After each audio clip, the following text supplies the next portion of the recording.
Namaste. My name is Janapati Das, and welcome to the Shri Ishopanishad class. I'd like to offer my respects to you. Thank you for tuning in, and consistently listening to these videos. If you haven't subscribed to my channel yet, please do so, or encourage others to do so and comment on the videos that we've posted. I'd like to also offer my respectful obeisances unto my spiritual master, Jagat Guru Siddhaswarupananda Paramahamsa Srila Prabhupada, and to His Divine Grace A.C. Bhaktivedanta Swami Prabhupada, who we are eternally grateful for. We just passed his disappearance day that we celebrated. We glorify Bhaktivedanta Swami Prabhupada for bringing the names of Krishna all across, and what's the word I'm saying? Put garlanding the earth with the names of Krishna, as like Lord Chaitanya, carrying on Lord Chaitanya's mission to bring the names of Krishna to everyone. And of course, if it were not for Bhaktivedanta Swami Prabhupada, we would not have our wonderful Bhakti Jagaguru Siddhaswarupananda Paramahamsa to instruct us. So, as these classes go, we are, of course, reading through Bhaktivedanta's translations, purports, and Jagaguru's purports from 18 Pearls of Vedic Wisdom. So thank you for tuning in, and we will chant Krishna's names together. Please join.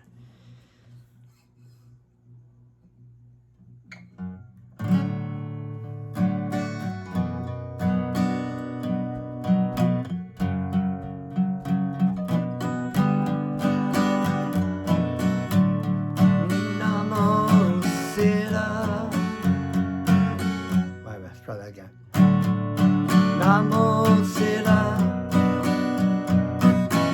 Swarupananda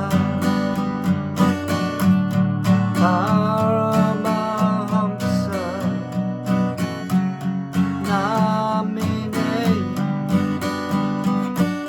Gora Karuna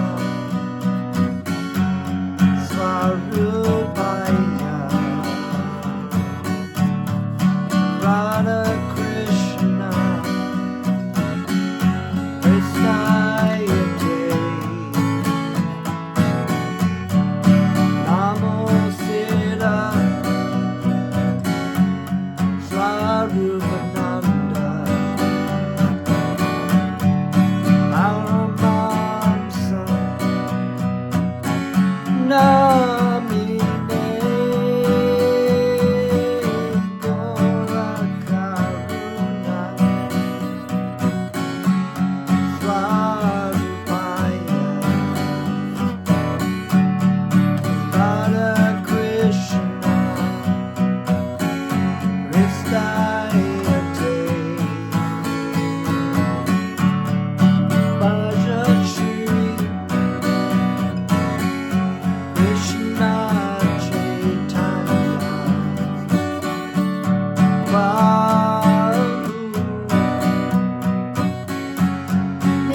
Nanda Shri Advaita Gadadhara Shri Vasudeva Gaura Bhakta-vrinda Hare Krishna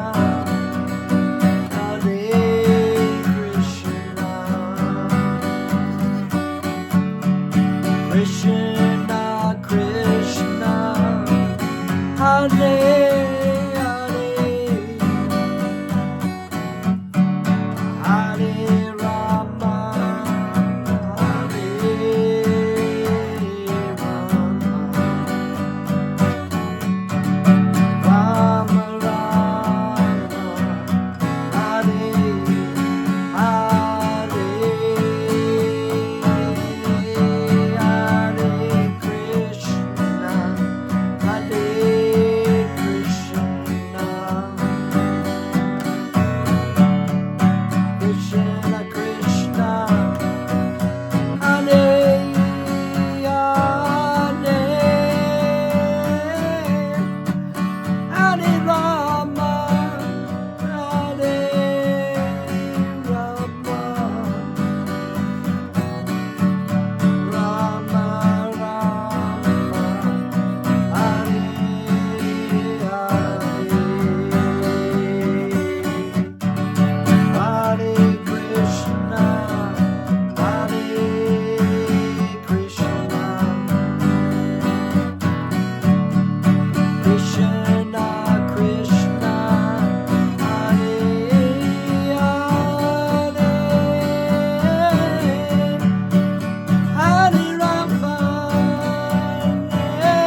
Haribo.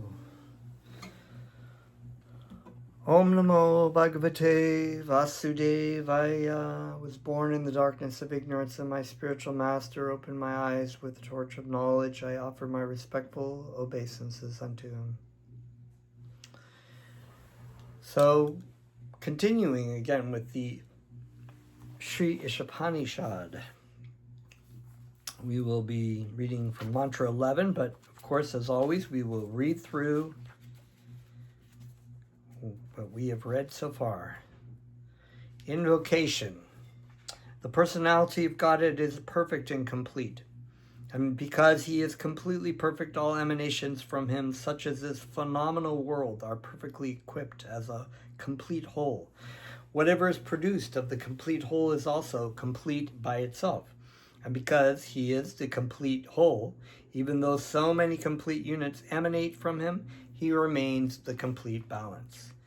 Mantra 1. Everything animate or inanimate that is within this universe, within the universe, is controlled and owned by the Lord. One should therefore accept only those things necessary for himself, which are set aside as his quota, and one must not accept other things, knowing well to whom they belong. Mantra 2. One may aspire to live for hundreds of years if he continuously goes on doing work in that way, because that sort of work will not bind him to the law of karma, and there is no alternative to this way for man. Mantra 3. The killer of the soul, whoever he may be, must enter into the planets known as the worlds of the faithless, full of darkness and ignorance. The personality of Godhead, although fixed in his abode, is more swift than the mind and can overcome all others running. The powerful demigods cannot approach him, although in one place he has control over those who supply the air and rain. He surpasses all in excellence. The Supreme Lord walks and does not walk. He is far away, but he is very near as well. He is within everything, and again, he is outside of everything.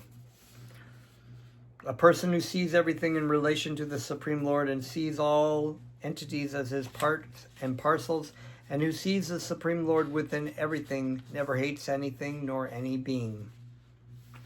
One who always sees all living entities as spiritual sparks in quality one with the Lord becomes a true knower of things.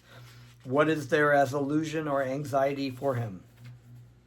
Such a person must know, in fact, the greatest of all, who is unembodied, omniscient, beyond reproach, without veins, pure and uncontaminate, the self-sufficient philosopher who is awarding everyone's desire since time immemorial.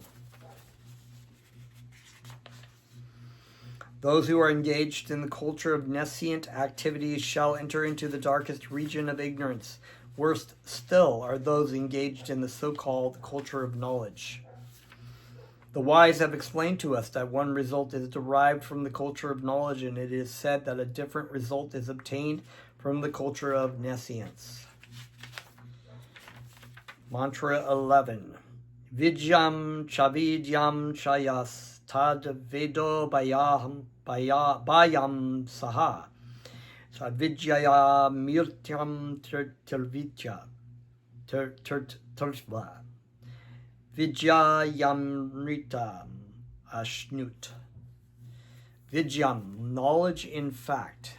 Cha, and. Advidyam, nescience. Cha, and. Ya, in person, a person, Tad, that. Veda, knows. Ubayam, both. Saha, simultaneously. Avidyaya, by culture of nescience. Mrityam, repeated death. Turtva, transcending. Vidyaya, by culture of knowledge. Amrityam, deathlessness. Ashnute, enjoys. Translation. Only one who can learn the process of nescience and that of transcendental knowledge side by side can transcend the influence of repeated birth and death and enjoy the full blessings of immortality. So in relation to the culture of knowledge that we learn from the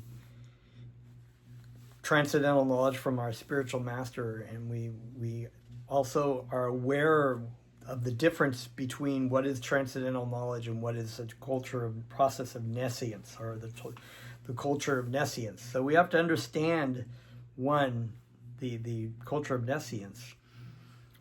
And we do that by, of course, learning from our transcendental knowledge. So we learn side by side what is not the one to follow and what is the one to follow. So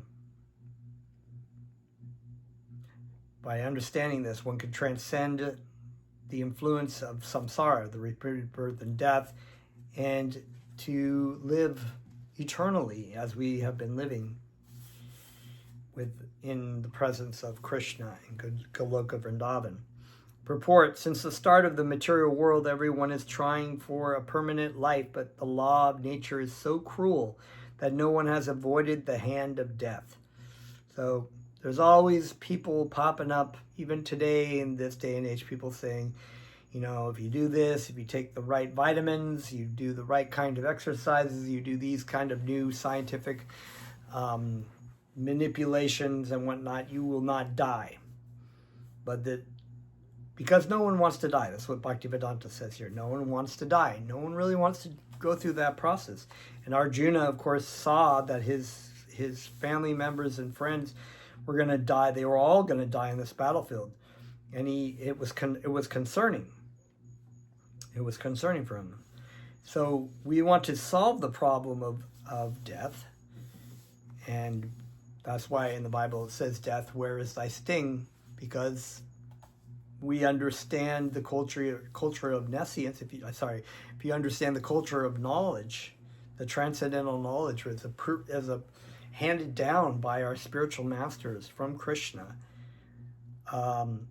then death has no sting. But death has a great sting for those people who are cultivating the process of nescience, and without transcendental knowledge, without knowledge of their identity and their purpose in this material world. Okay, so no one wants to die. That is a practical fact. No one wants to become old or diseased. I don't think I've met anyone who's said that. Sometimes they say, it's you age gracefully, It's like some people may be karmically lucky and just maybe not experiencing a really extremely bad decline before they die, but nobody really wants that. I mean, we all take advantage of our youth, or neglect our youth, or don't appreciate it, is what the word I'm thinking of, until you see what happens to your body as you age. And nobody really wants to die. In fact, people don't really, if they die early in their life, it's very shocking to people, because nobody really wants to die, whether they're young or old. This is a practical fact. No one wants to become old or diseased. I don't know anybody who's like, yay, I got cancer. That's great, But the law of nature does not allow immunity from death. The law of nature. So we have laws, just like we have a law of gravity, we have different laws in the universe that we cannot avoid. Our body is temporary. We can do so many different things to inject it with vitamins and, maybe prolong our life, or maybe have a more comfortable living existence. And it's important to take care of our bodies. That's for sure. We should try to do that. So we can use it in the service of Krishna. We shouldn't abuse our bodies, but we shouldn't be in the illusion to think that we're gonna defeat death by some kind of material science advancement or whatever. The advancement of material knowledge has not solved these problems of life. They've not. Material science can discover the nuclear bomb to accelerate the process of death, but it cannot discover anything which can protect man from the cruel hands of death, disease, and old age. From the Puranas, we learn of the activities of Hiranyakashipu. It's a great story in the Srimad Bhagavatam. This king was materially very much advanced, and by his material acquisitions, by the strength of his nescience, he wanted to conquer death. So if you know this story, of course, Hiranyakashipu was an extremely powerful individual, mystic powers. He had meditated so intensely for so many years that an anthill had grown up around his body, and he was causing problems in the universe with his meditation, fire coming from his head. And they were like, okay, they had to go to Lord Brahma and say, this demon is causing problems. But his whole body had been eaten away. All the flesh and muscle had been eaten away by all the ants inside of an anthill that had grown around his body. But Lord Brahma came to him, gave him a new body, and a benediction, in which Hiranyakashipu was trying to defeat death. So he thought he was being very clever. He had all these different ways of trying to check things, but of course nothing can stop. If Krishna wants to kill you, then nothing can stop you. And of course Krishna came as Lord Nrsingadev to protect his dear devotee, the son of Hiranyakashipu, Prahlad Maharaj. He underwent a type of meditation so severe that all the planetary systems became disturbed by his mystic powers. He forced the creator of the universe, the demigod named Brahma, to come down to him, and then he asked him for the benediction to become an Amara, one who does not die. So that this is the beauty of understanding the culture of nescience, because the culture of nescience is so self-centered and selfish that everybody cultivates this, and they are their own God in the center of all these things. And this is a perfect example of this. He's disturbing all kinds of people, demigods and whatnot, from his meditations, and he forced the creator of the universe to come down to him, and he was asking him. But Brahma refused to reward this, however, because even he, the material creator, who has command over all the planets, is not himself an Amara. So even the creator, the post of Lord Brahma, so powerful, creator of this universe, could not benedict immortality, because he is also in a mortal situation. But that does not mean that he doesn't have to die. He has long duration of life, as confirmed in the Bhagavad Gita, but that does not mean that he doesn't have to die. Hiranya means gold, and Kashipu means soft bed. I've heard this before. This is wonderful. This gentleman was interested in these two things, money and women, and he wanted to enjoy this sort of life, becoming artificially immortal. So these, demons, especially in these stories, the Lord Ravana and the great demons who it's so reflective of the demoniac attitude of the material world. The people who come into power, they want money and women, and you look at the powerful people of the world, and that's what they've accumulated. It was that guy Hugh Hefner, right? He was a Playboy bunny guy, and he was old, and he was taking pills to try to keep himself being able to have sex in the 90s. He had all these young bunnies, but he had money and he had women. And I don't know what kind of hellish existence he's dealing with now, but very demoniac, because now people are coming out saying all things against him. He asked Brahma many things indirectly in hopes of fulfilling his desire to become an Amara.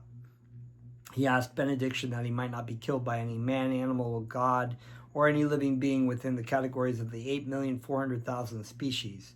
He also asked that he might not die on the land, in the air, in the water, or by any weapon whatsoever, and so on and on.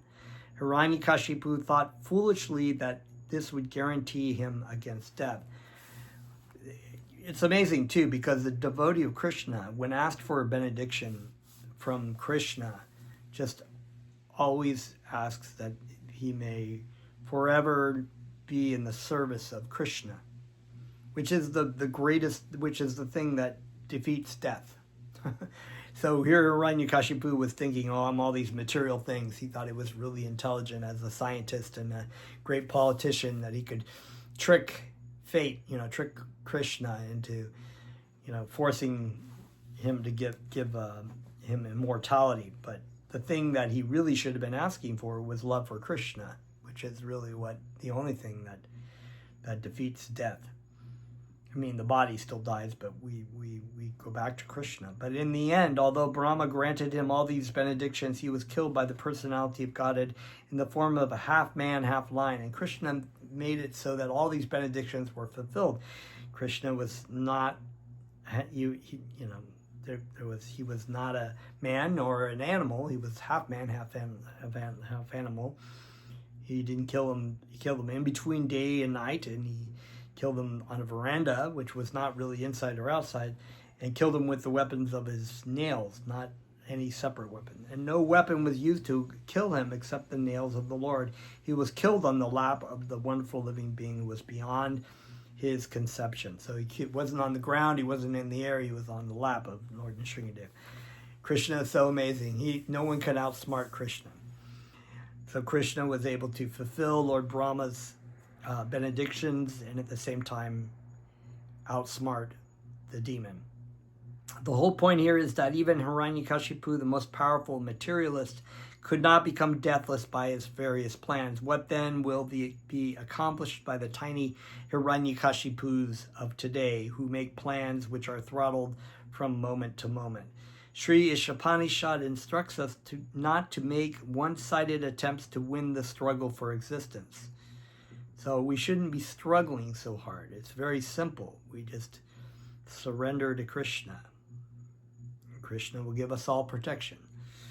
Everyone is struggling hard for existence, but the law of material nature is so hard and fast that it does not allow any to surpass it. In order to have permanent life, one must be prepared to go back to Godhead. This process of going back to Godhead is a different branch of knowledge, and it has to be learned from the revealed Vedic scriptures such as the Upanishads, Vedanta, Bhagavad Gita, Srimad Bhagavatam, etc. Therefore, to become happy in this life and to get a permanent blissful life after leaving this material body, one must take to this sacred literature and obtain transcendental knowledge. The conditioned living being has forgotten his eternal relation with God, and he has mistakenly accepted the temporary place of birth as all in all. The Lord has kindly delivered the above-mentioned scriptures in India and other scriptures in other countries to remind the forgetful human being that his home is not here in this material world. So Krishna has dispatched all these different scriptural, and some of them are different, for different purposes and whatnot, and maybe more in the mode of passion or the mode of ignorance, but they're there for the particular consciousness of the people that they go to. But they ultimately either directly or indirectly point to taking shelter of God. The personality of Godhead. The living being is a spiritual world, The living entity is a spiritual entity, and he can only be happy by returning to his spiritual home with the Godhead. The personality of Godhead from his kingdom sends his bona fide servants to propagate this mission of going back to Godhead, and sometimes he comes himself to do this work. All living beings are his beloved sons, his parts and parcels, and therefore God is more sorry than we ourselves are for the suffering which we are constantly undergoing in the material condition. Imagine the difficulty of watching your children stab themselves in the back with their attitude. Basically what we're doing, through love, God gives us free will, but we make the poorest decision to remain in the material world by doing things that actually cause us great suffering and pain. And so God has to watch this. Krishna wants his children to be with him, to remember him, to be in this loving relationship with him. This is so the miseries of the material world are also indirect reminders of our incompatibility with dead matter. And intelligent living entities generally take note of these reminders and side by side engage themselves in the culture of vidya, or transcendental knowledge. Human life is the best opportunity for the culture of spiritual knowledge, and the human being who does not take advantage of this opportunity in human life is called the Naradama, the lowest of human beings. So, yeah, if you have utilized your life in the mistakenly diversion of trying to engage in sense enjoyment and for your own pleasure, not using your precious human form of life to inquire about your spiritual well-being, that is a big waste, a massive waste of your life. A path of avidya, it doesn't even matter if you're materially successful or not. In fact, it doesn't matter at all. The path of avidya, or material advancement of knowledge for sense gratification, means repetition of death and repetition of birth also. The living entity, as he is spiritually, has no birth or death. Birth or death are concerned with the outward covering of the spirit soul, the body. This is compared with the putting on and taking off of outward garments. So my Srila Prabhupada has mentioned this too before in his talk about racism, that, a person's outer covering, their skin color and whatnot, is like having a different colored shirt. So at the end of your life, you take off that shirt, you may put on another color shirt, or you may have another shirt of a different body of an animal or whatnot. But we don't identify ourselves with our outward garments. So there's no reason why we should be identifying ourselves with our outward body, or the things that come with it, the pigment of our skin, the culture around the pigment of our skin, the things that go on in our mind, the identification of nationality, nations, and these are all designations of the body, which is just like an outward garment that is temporarily worn by us in this life and discarded when we have to leave it. Foolish human beings who are grossly absorbed in the culture of avidya, nescience, do not mind this cruel process. Yeah, they're like the foolish, like in the pot. They're like the ones that go in the pot. I don't know. Maybe that's kind of whatever. But they had these old things where the natives were like putting people in the pot, the explorers in the pot, and it'd be like them being like, "Oh, this is a nice warm bath," or the people like getting on the boat, and the boat is headed towards a waterfall, and they're just like partying on the boat, going, "Hey, this is going fast. This is fun." About to go over a waterfall.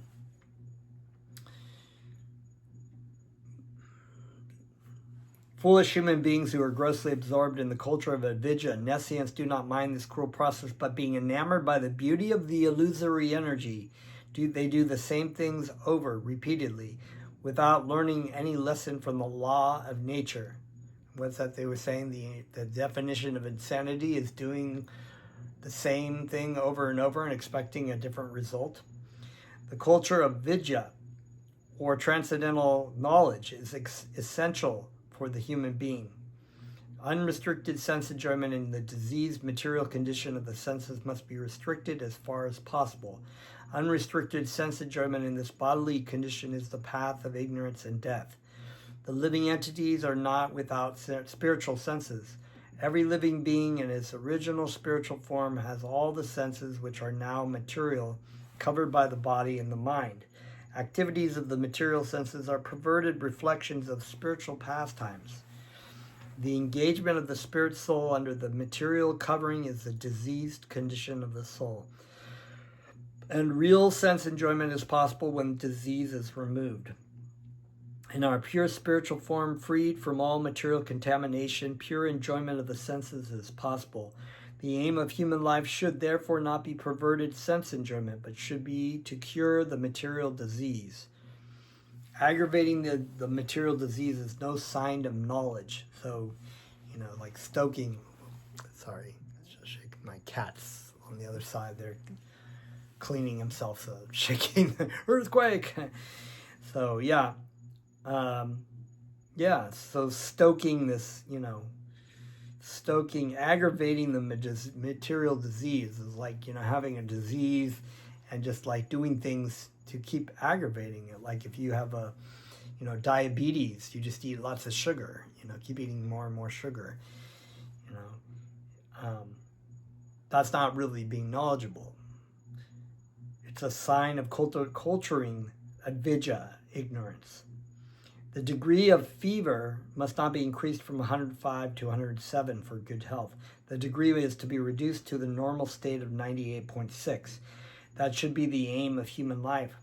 The modern trend of material civilization is to increase the degree of the feverish material condition, which has therefore reached the point of 107 in the form of atomic energy, with the foolish politicians crying that at any moment the world may go to hell. Yeah, we just keep stoking that fire, trying to think, we just do this, we do that, it'll make it better, but it creates more and more problems. That is the result of the advancement of material knowledge and of the neglect of the most important part of life, the culture of spiritual knowledge. Here is a warning in Shri Ishopanishad that we must not follow such a dangerous path leading to death. On the contrary, we must side by side develop the culture of spiritual knowledge so that we may become completely free from the cruel hands of death. This does not mean that all civic activities for the maintenance of the body should be stopped. There is no question of stopping activities, as there is no question of wiping out one's temperature altogether when trying to recover from a disease. We have already tried to explain the matter by expression to make the best use of a bad bargain. The culture of spiritual knowledge has to be done with the help of this body and mind, and therefore the maintenance of the body and the mind is required if we are to reach our goal. So it is important. We don't neglect our body. We don't, treat it badly because we're like, it's kind of like the person who finds a $20 bill on the ground, and instead of just like trying to take it and use it in the service of Krishna and realizing it is Krishna's property, we just, I don't want to touch that. I'm going to go away from that. So there are plenty of people and plenty of religious people who whip themselves and starve their bodies, and because they see it as being evil. And what Bhaktivedanta Swami Prabhupada is saying here is that we need to use the best use of a bad bargain. We need to use our mind, we need to use our body, but we don't become overly fixated on trying to grind out all the pleasure. Is more and more pleasure to try to find some kind of happiness that we will never find. It's like the painting of that bird's cage, the bird cage on the outside. We got to, we have to have a secure bird cage so the bird can stay in the cage without it falling apart or breaking on top of them. But we don't like paint it with glitter and gold. We don't need to like spend all this time without thinking about whether we're feeding the bird. So our inner spiritual life, we need spiritual food for spiritual happiness. We need to remember about and at the same time we do as service to God and to our spiritual master, we take care of our body with necessary. We eat to live. We don't live to eat. That's the word I was thinking of. They never allowed, the great sages of the saints of India wanted to maintain the normal temperature by a balanced program of material and spiritual knowledge. They never allowed the misuse of human intelligence for disease sense gratification. Human activities diseased by a temperament of sense gratification have been regulated in the Vedas under the principles of salvation. This system is found in 4 divisions: religion, economic development, sense gratification, and salvation. At the present moment, the people have no interest in either in religion or salvation. They have only one aim in life, sense gratification, and in order to fulfill this end, they have different plans for economic development. So yeah, we go to the job we hate, and we save our money so we can go out to the bar on the weekends, or we just, whatever, barbecues and, whatever we want to do, get our, go out to the movies. Or misguided man thinks that religion should be maintained for its contribution to economic development, and that economic development is required for sense gratification. And in order to guarantee further sense gratification after death, in heaven there is some system of religious observances. So this is, again, is like the religious people who are doing their pious activities so that they have a place in heaven, right? You know, I'm going to earn my way to heaven by my pious activities and enjoy in heaven later on. Economic development is required just to maintain the body in a sound and healthy condition.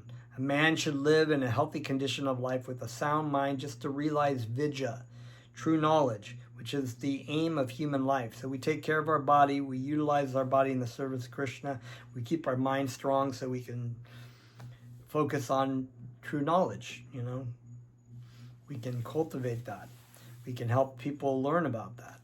This life is not meant for working like an ass or for the culture of avidya or for sense gratification. So that important point. The things that most people are doing, having life, you know, is exactly what that is. To live like asses and live, you know, cultivate avidya or culture of nescience and to engage in sense gratification. The path of vidya is the most perfectly presented in the Srimad Bhagavatam. The Bhagavatam directs a human being to utilize his life in the matter of inquiring about the absolute truth. The absolute truth is realized step by step as Brahman, Paramatma, and at last Bhagavan, the different stages of God realization, the personality of Godhead. This absolute truth is realized by the broad-minded man who has attained knowledge and detachment, having followed the 18 principles of the Bhagavad Gita described above. The central point in these 18 principles is the attainment of transcendental devotional service to the personality of Godhead. So if you want to know about the 18, you can go back to my video before. If you have this, you can look, I believe it's in mantra 10, we were reading it. Yes, the 18 from chapter 13 of the Bhagavad Gita. 18 principles of attainment of transcendental devotional service to the personality of Godhead. Therefore, it is recommended for all classes of men to learn the art of devotional service to the Lord. Religiousness, economic development, and sense gratification without the aim of attaining devotional service to the Lord are all different forms of nescience. So, the point being is that we keep the cultivation of true knowledge, of absolute knowledge at the forefront. Things like religiousness, economic development, sense gratification, and liberation are all interconnected with this goal of obtaining and learning vidya, true knowledge. So it's not something separate. We understand what its purpose is for. So that's the idea of understanding that culture of nescience, what it's about, what it is without the culture of knowledge, and what it is with the culture of knowledge.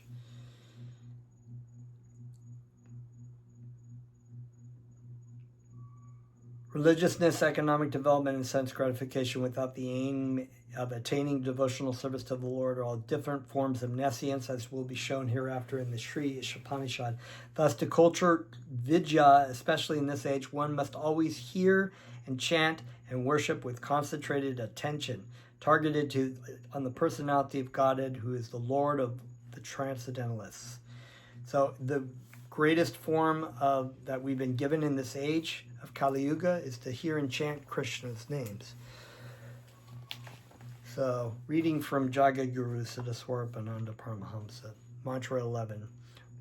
Only one who can learn the process of nescience and that of transcendental knowledge side by side can transcend the influence of repeated birth and death and enjoy the full blessings of immortality.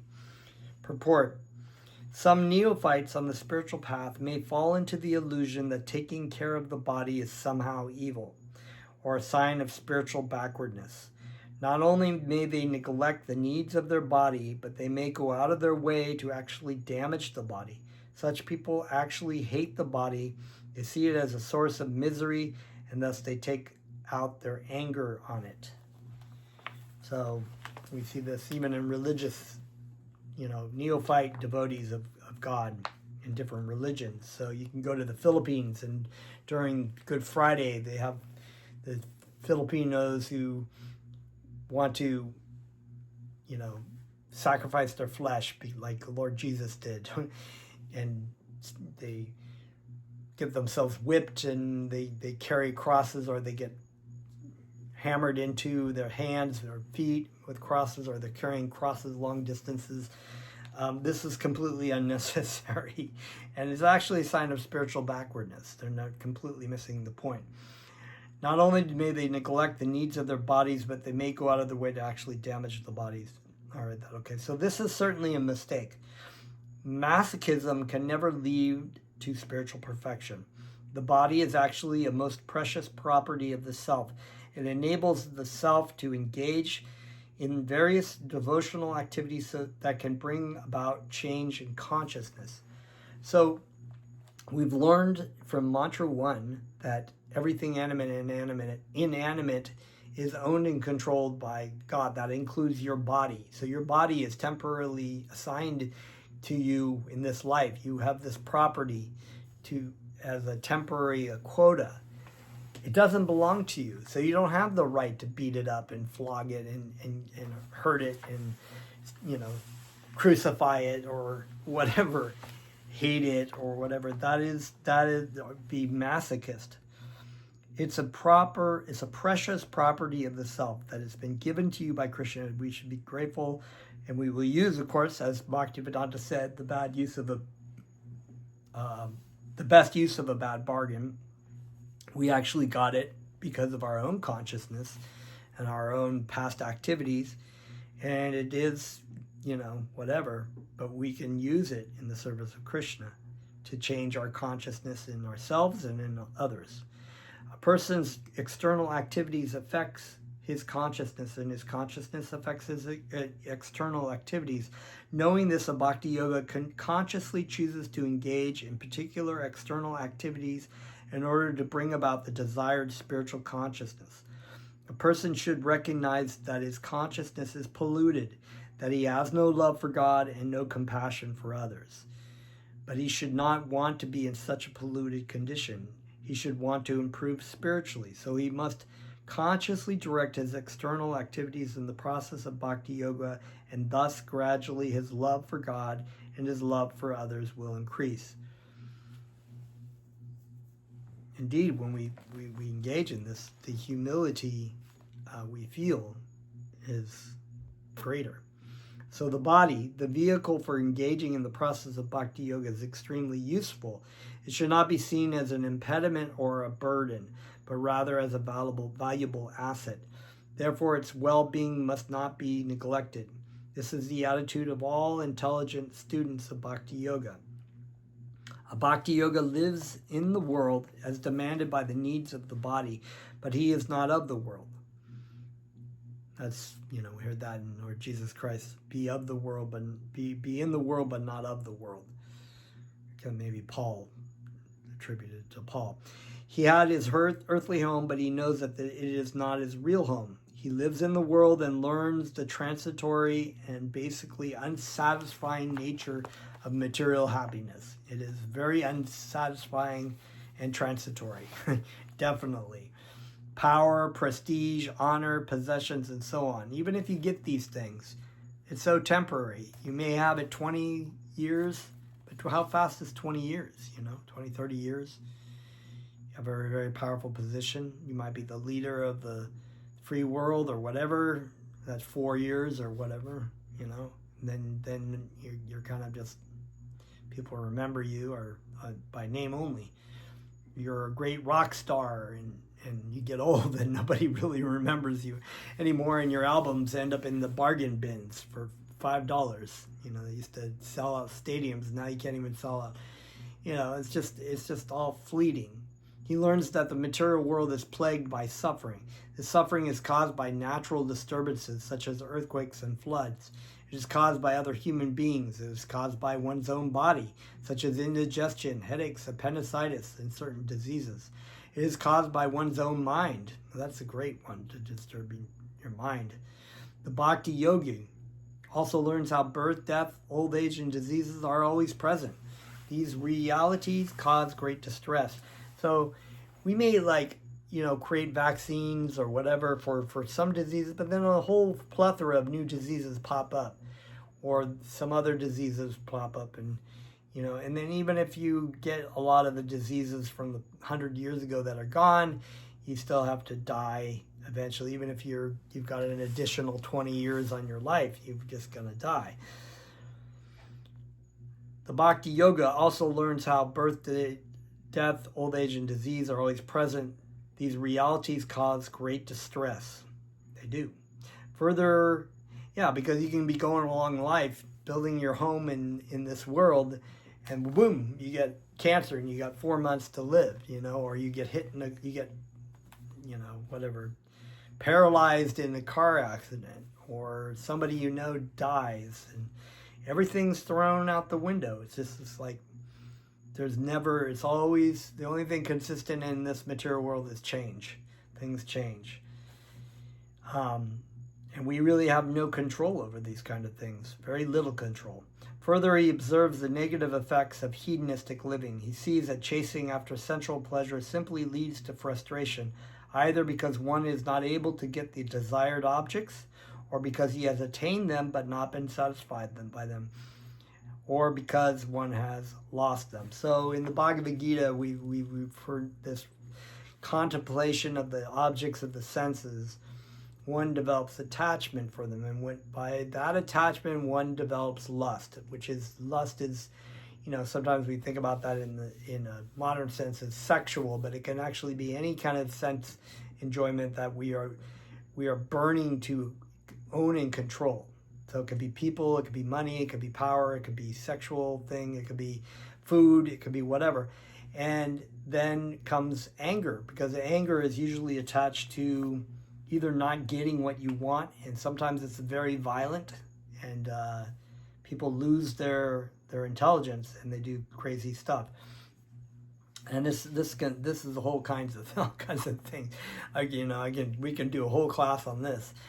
In the politics, the political scene, somebody contemplates something that they don't like, and they're just thinking about it, and they become attached to thinking about it and doing, and they want to do something about it, and either they can't do something, or they try to go out and do something, rush a police officer and get sprayed in the face with, and they get more angry, So this is applicable to all kinds of different things. So frustration, either frustrating because you don't get what you want, or you get it and you find that it's not actually satisfying.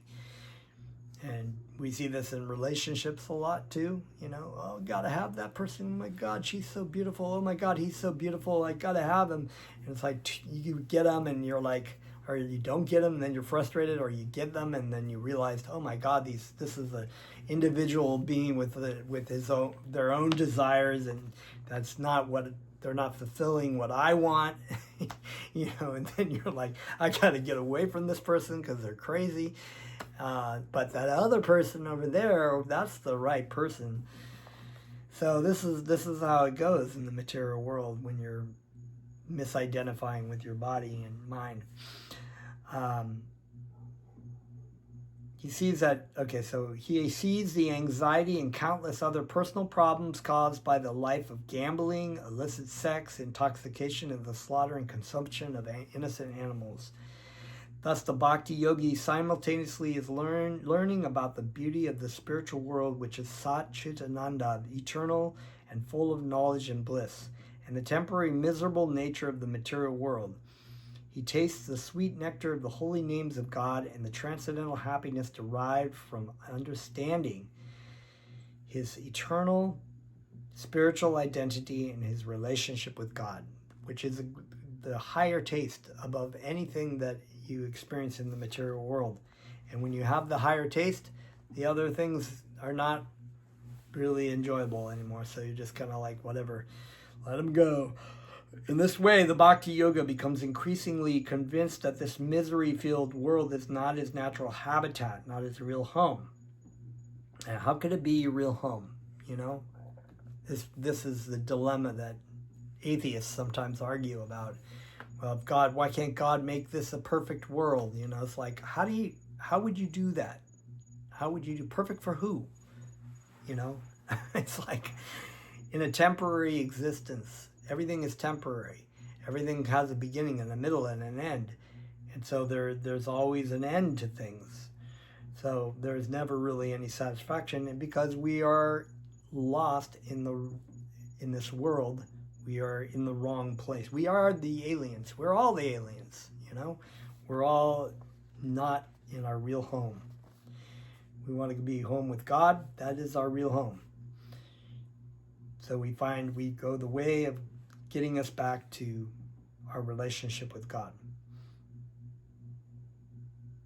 In this way, the Bhakti Yogi becomes increasingly convinced that this misery-filled world is not his natural habitat, not his real home. He becomes more and more free from the illusion that real happiness can be found in sensual pleasure. And actually, a lot of people figure that out along the way. They may not even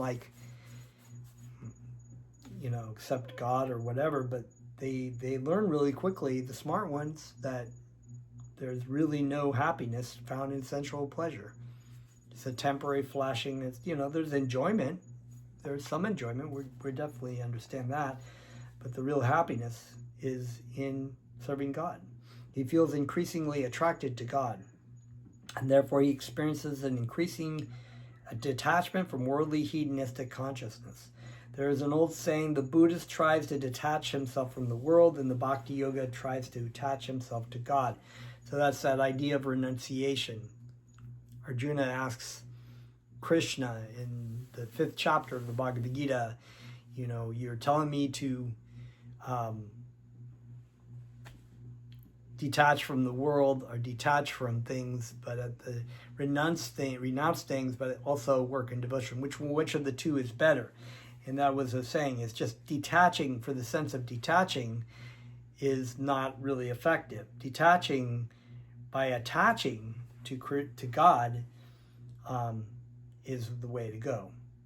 You don't have to independently try to detach yourself from the world. You attach yourself to God, because we're active living beings. So we need to have some kind of activity in our life. That's why we are falsely trying to act in a material sense, thinking ourselves to be material. Practically speaking, however, the effect is the same. If a person becomes attached to God, he automatically becomes detached from the world. And that's what Krishna was telling Arjuna, that actually the two are the same. They're the same things going on. It's not like we're detaching here and we're attaching here, but it's not something separate. They actually work together. You do one thing, the consequence is that we become more detached. However, the processes are different. In the Orthodox Buddhist system, a person must give up all worldly activities, business, family life, occupation, and so on, and join a monastery. So that point that we're bringing up, we don't flagellate our body. We don't try to destroy our body by thinking that it is causing us suffering and whatever, that we're attached to that. We utilize that in God's service. And we also can engage in the material world. We can have families, we can have relationships and children and jobs, but these things are all like the first mantra, animate and inanimate objects owned and controlled by God, and can be used as a quota in the service of God. So we're not like yogis who just go off to the forest like Arjuna wanted to do and meditate on our belly, or whatever. Just because, there are plenty of people like that who are not even religious. There was a story of, what was it, Into the Woods, or not Into the Woods, Into the Wild. Into the Woods is a musical. Into the Wild. They made a movie out of it. And the guy was like disgusted by materialistic life, which was good. But he, instead of inquiring spiritually about what he should be doing, he decided, I'm just going to go off and live in the nature and just live a simple life. And he got caught in the winter and got sick and died. So story ended. So we're over. Missed the point. But the Bhakti Yoga process does not require giving up these things. It is not a matter of retreating from the world so much as the living in the world in a different way. living in the world in a different way. We live simply. We live very simply. We don't have to live very complexly. We can live very simply with simple but extremely deep and true philosophical concepts. A person engaged in the process of bhakti yoga also eats, sleeps, mates, and defends. So yeah, it does happen. It's not like we're saying, oh no, we're going to go off and be a yogi. We eat food. We offer our food to God. Before we eat it, we sleep. We take care of our body. We get enough sleep. We have children to raise our children in God consciousness, and we defend. We have to defend the things. Sometimes there are bad people. We have to defend, or we have to defend our people who attack, who make offensive remarks about God, or we have to verbally be able to defeat that argument. And does the work needed to carry out those activities, but in addition, he engages in the process of bhakti yoga. Furthermore, his eating, sleeping, mating, defending, and work all become spiritualized because such activities are connected to his actual purpose in life, loving service to God. So everything becomes spiritual. This is when we teach mantra meditation. In the very beginning, we teach people how to do Gauranga breathing and japa yoga and kirtan. Eventually, we have a class on how a person can make their life meditation. And this is what this is about. It may start out as something that you're doing, a process that you're doing, 30 minutes in a day. I'll get up in the morning and I'll do my japa meditation, or I chant a little bit, or I listen to some chanting. But eventually, your life, this is what your life becomes. Your life is a meditation on God.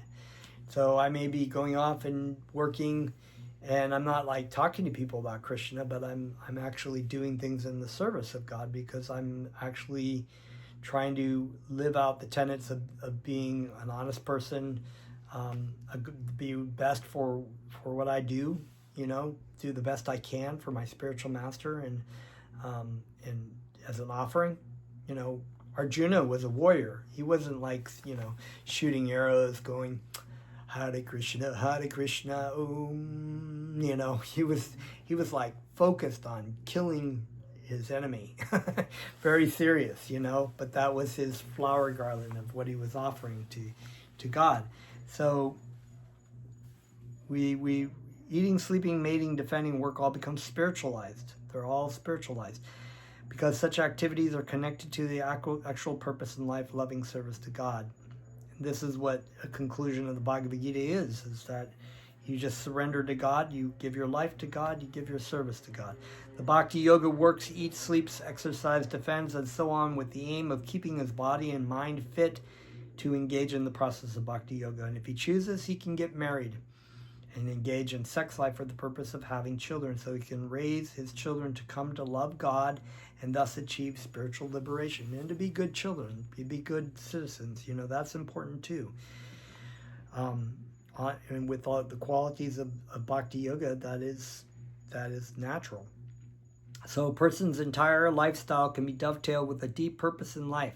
It's a very wonderful thing. You're utilizing your human form of life in a very deep and very purposeful, and your life is very purposeful. People strive to what is the purpose of my life? What am I supposed to do? Am I going to be a great politician, or am I going to be an artist, or am I going to be, the problem is the focus is, it's not really what you do, it's how you do it. That really matters, because you could be the most successful in the things you do, artist, musician, and people have been like that, and they've committed suicide because they're completely unhappy. Because the center doesn't become Krishna. So a person's entire lifestyle can be dovetailed with his deep purpose in life. Such a person is a controller of his body, not a slave of his senses. Most people are servants of their senses and minds. They are godas. Go means senses, and das means servant. A Bhakti yoga yogi, however, strives to be a Goswami. Swami means master, so Goswami means the master of the senses. A Goswami is not dragged around by his senses, but instead uses his senses for his own desired purposes. Although Goswami is also a title, in fact, the real meaning of Goswami is controller of the senses, whether one is externally with the title of Goswami, Brahmachari, householder, or whatever. A person who tries to be a Goswami is careful not to engage in those activities that are harmful to his spiritual development. For example, he refrains from taking intoxicants, including all sorts of drugs, alcohol, cigarettes, and so on, and from having illicit sex, from gambling, and from eating meat, fish, and eggs. So we are given our 4 regulative principles from our spiritual master that cloud our consciousness. This is the reason why we avoid these things, so that our consciousness is clear to focus on our purpose in life. If a person engages in the process of bhakti yoga and yet continues to engage in activities that are detrimental to spiritual progress, his spiritual progress will be very slow.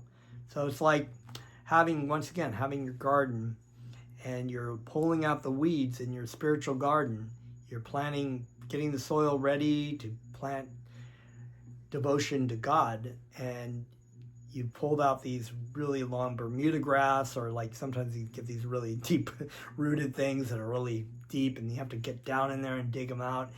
And at the same time, you're just dropping pods of new seeds on your garden to grow more things. So the process of the garden is slow. So you've got to be able to water your garden. You take care of your garden with the names of Krishna, your service, but you also have to avoid the things that will make it more difficult for your consciousness.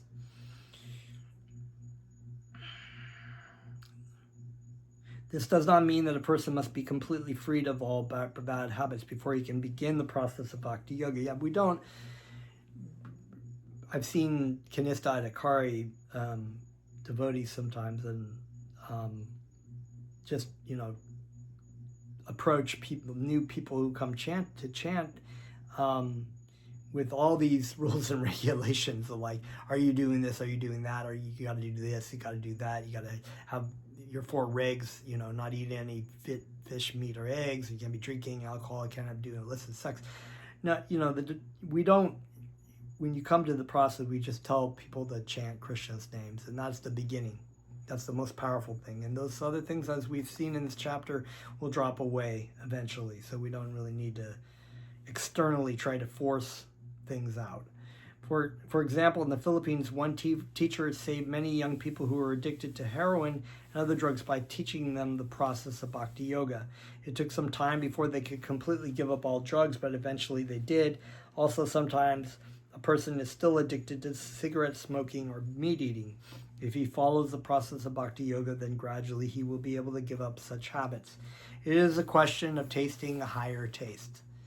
We're saying if a person engages in the process of bhakti yoga, he will gradually begin to taste the higher spiritual happiness, and he will be able to give up all vices naturally.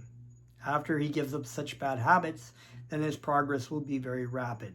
However, the ridiculous people who engage in all sorts of sinful activities, even after years of chanting the names of God, are actually rejecting God by their insincerity. They are simply sinning on the strength of the holy names of God. They think, I can engage in all sorts of sinful activities because I am engaging in these devotional activities, and these activities purify me. They are like an elephant bathing in the river who then goes to the shore and throws dirt all over its body, then goes back to the river, and so on. Such an insincere person is not a true yogi. Actually, he is completely lost. And my spiritual master has a booklet called Is Jesus Your Doormat? So the idea of the Christian faith sometimes is that Jesus Christ, by his blood, we are saved from eternal damnation, saved from sin by the blood of his sacrifice. And that, my spiritual master has talked about this a lot before, but the problem is yes and no is the answer to that. Yes, the sacrifice is, when you surrender to Jesus, it is one can experience liberation at that point. But the person who goes back to sinful activities. It's like what Jesus Christ said is when a dog returns to its own vomit, that it's just thrown up. So my Srila Prabhupada has explained that this is like, wiping wiping the dirty sins on Lord Jesus Christ to be purified from the sins that you continually engage in. So you just think, I'll just surrender to Jesus. I'll pray, go on church and pray to Jesus and bathe in his blood. And this is a really demoniac and sinful activity. But it's a whole nother topic. Maybe we'll have when Christmas rolls around, we'll do some more talks about what the message of Lord Jesus Christ. That's a really wonderful mantra, and we will pick it up next time. Namaste.